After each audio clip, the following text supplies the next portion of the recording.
Hey guys, and welcome back to my channel for another plan with me. This is my September plan with me. Very late, and I am very sorry about that. It has just been crazy. Back into school and having tests and homework and quizzes again is a little rough to get back into the swing of when you've been off for a while. And now we are currently in the thick of Hurricane Florence here in Wilmington, so it's just been crazy, but I am finishing this up and hoping that it is going to upload before the hurricane comes and takes our power. So yeah, this is my September plan with me. I just did this fun pattern for my cover page. I was trying to go for kind of like a Zentangle theme, and then to be honest, it just kind of turned into, I don't even think having a theme at all, which I'm actually okay with because it's been really fun to just kind of come up with like super fun ideas. It took me a long time to plan this month because I had so many different ideas that I wanted to do, but I'm really happy with how this came out, and I think I'm going to try to kind of implement this style for my monthly layout that you guys are going to see in the future as well, because it's actually really fun and it's really different. So I hope you guys like that. Basically, I'm just making a calendar. I switched back to this style because I'm back in school again and I like to see the actual month visually and stuff like that. I did make it a little bit smaller than usual, and you're going to see why here in a few minutes. But yeah, I'm just doing my calendar, keeping it simple. I'm using some of my Planning with K stickers. I've got a couple other kits before and I just haven't really used up all the stickers, so I've been trying to work through those so I can start purchasing some more because I love them. So yeah, I just did this little polka dotted kind of thing, like ombre style, you know, more dots at the bottom. So yeah, and now I'm moving on to this half mandala kind of thing, and I wanted this mandala to look like a flower basically, so it's just like a bunch of different flower petals like over and over and over again. Took me forever to do this. I really need like some kind of circular shaped thing where I could like trace this out, you know, trace out the circles, because it took me forever just to get the half circle drawn and make it look kind of even. I still don't think it's perfect, but I just like gave up at a certain point. I was like, whatever. So yeah, I'm just filling this bad boy in with lots of colors, and then I'm gonna go in with black and outline everything.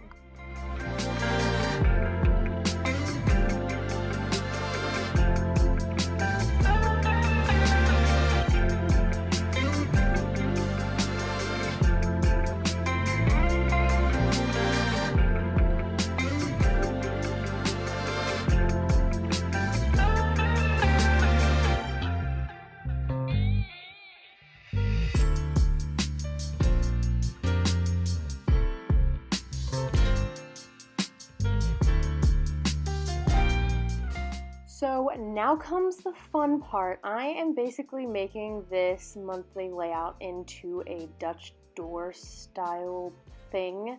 So that's why I made the calendar smaller, so this way I had like just a small little flap there for the other part of the month. And then I'm even going and cutting out the mandala, and you'll see what the other page looks like. I went back and forth on what the page behind the mandala was going to be. I wanted it to originally be my monthly dashboard, just because that would make the most sense to have that like with the month itself, I guess. But I just didn't think it was going to look very good, so I decided to make my brain dump on this page behind it, so this way it just all kind of like the artsiness of it, I guess, all kinds of goes together.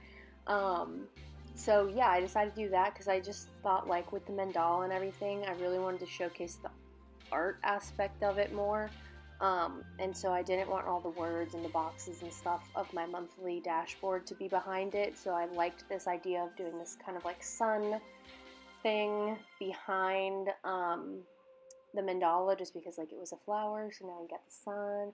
I think it's kind of cute. That's just me, you know, whatever. Plus, I really liked having my monthly dashboard next to my monthly budget last month, so I did like coming up with this solution here, so this way I could still keep that, because I think they belong together because they're two very essential parts of planning your month. So yeah, I like to keep those together. So then on the back of the part, the Dutch door part of the calendar, is going to be my to-do list for the month. I wanted to make these pieces artsy and fun but still functional, so that is also why on the back of the mandala it is going to be my goal setting section, and I broke it into 4 different sections. So I have personal goals, health goals, financial goals, and business goals, because I really do want to work on opening an Etsy shop. So I'm going to be trying to work on that this month, hopefully, if Hurricane Florence doesn't take us out here. I'm just kidding. I think we'll be fine, but you know what I mean. So and I'm in school and everything, so I'm really busy, but I really want to work on opening an Etsy shop. So I just broke it into that, and this way I get the fun look of everything, but I still keep the pieces functional, because I think that's the best part about Dutch door layouts, is that they look really cool, but you can also make them super functional, which was what I was going for here. So yeah.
Now I am just moving on to my monthly dashboard and my budget. Also, PS guys, see if you can figure out how many days it took me to film this, because I'm not sure, but I think you see my Fitbit change a couple times while filming this, because I filmed it over a couple days. Leave your guesses down below in the comments, which might also be why the lighting looks funny at certain times. But yeah, so I am doing my monthly dashboard here. I switched it up a little bit, brought back in my bucket list. If you've been watching my videos for a little while, you've seen the bucket list before, and I decided to put this back in here because I'm back in school. It's no longer summer vacation, and I feel like once school gets back started, I'm very business, all business, no play kind of thing, because I'm doing school and going to work and trying to do YouTube and all that fun stuff. So I feel like I'm very focused on those things, and I don't actually go out and do fun things for myself, which is fine to be focused on your goals and stuff like that, but you still need to go out and have fun, especially when you're in school and you get stressed and stuff like that. So I brought back in the bucket list so I could do things like write movies that I want to go out and see, or go out to lunch with my friends, or go to the beach or whatever.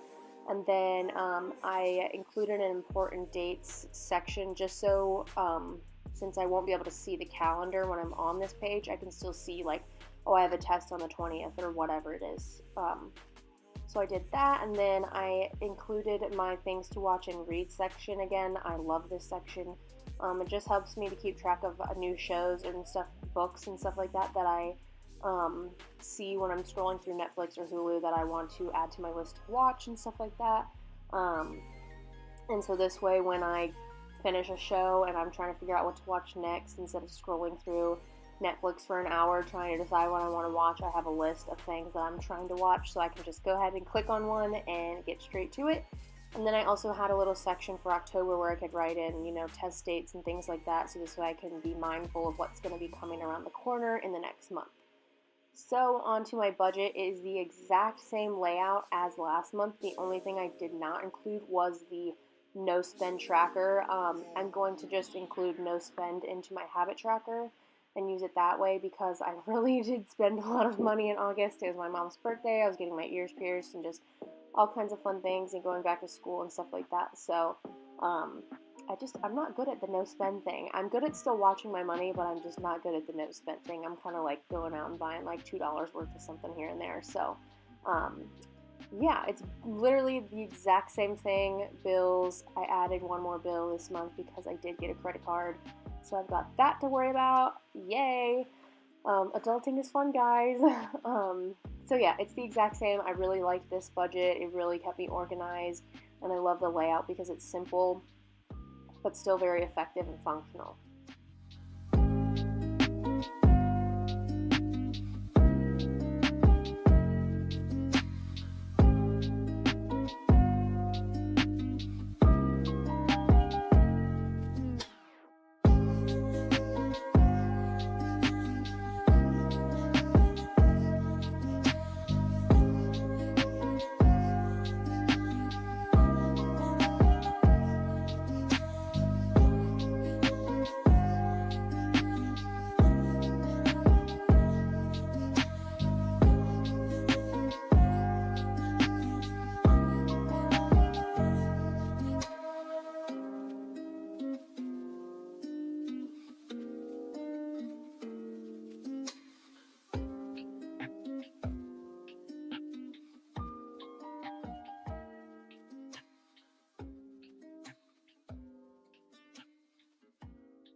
So because I did not include the no spend challenge in that huge empty space, what I decided to do was write in new car in huge letters because that is my big financial focus for the month. Whether I get the new car this month or not, it's one of my goals, so I really want to just have it there in my face so I can work on manifesting that, dream car of mine.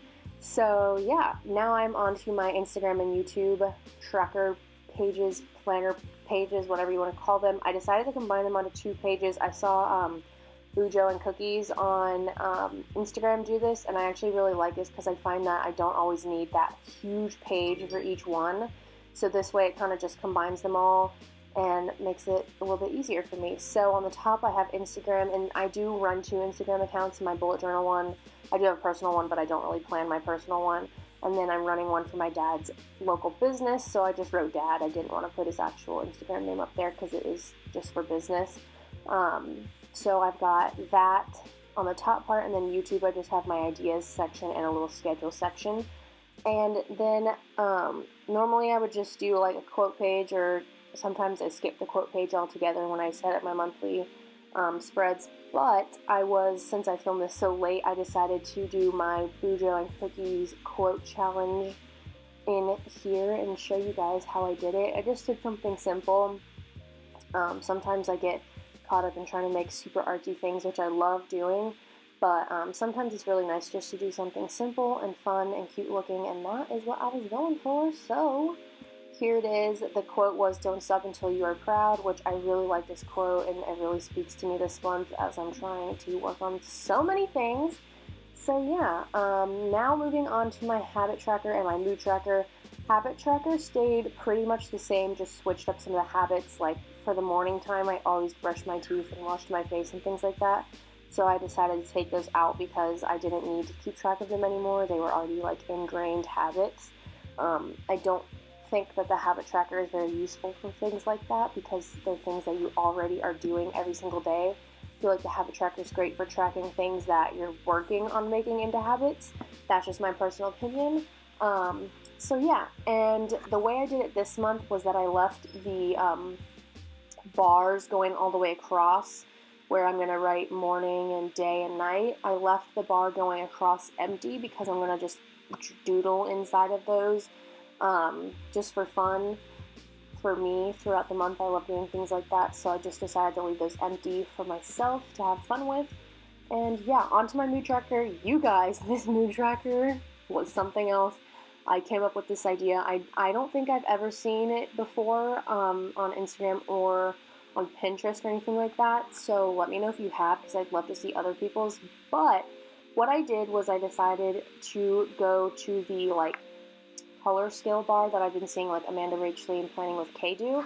I think it's a really great idea, and it's a little bit easier, I think, to judge your mood that way instead of saying oh, you were happy or you were sad.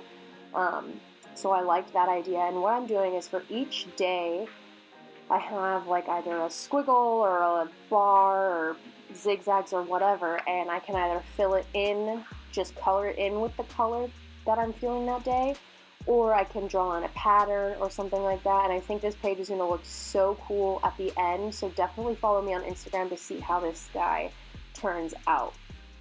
Alright guys, we are now getting towards the end here. We are wrapping it up with a weekly spread. I always do a weekly spread in these videos. And I'm going back to one that I did in my weekly spreads for students. I did switch it up a little bit just to cater to my needs. But it's basically just a box for each day. And then I have a small section for my goals, my to-dos, and then a school section so I could write down important dates or things that I needed to do for school, a meal section, and a workout section, and that's it. Like, it's super simple, super easy, big space for you to write everything you need to write. And then I just did a little bit of artwork over there to the side to fill up that space and add a little bit of fun to it. And that wraps up this plan with me, guys. I really, really hope that you liked it. I actually had so much fun setting this one up, but let me tell you, this guy took forever, especially these pages right here, this Dutch door thing, but I seriously love it so much. Like, I'm obsessed with it. But this one was one of my longest plan with me's that I've ever done so far. Again, totally worth it though. So yeah, definitely follow me on Instagram so you guys can see all the pictures that I post throughout the month, and you know, I'll do other spreads when I post my weekly spreads and stuff like that. So definitely check me out on Instagram at Leuchtturm Journals. And yeah, I will see you guys in my next plan with me video or another video. Who knows? I'm gonna go get hunkered down for Hurricane Florence, and I will see you guys in my next video.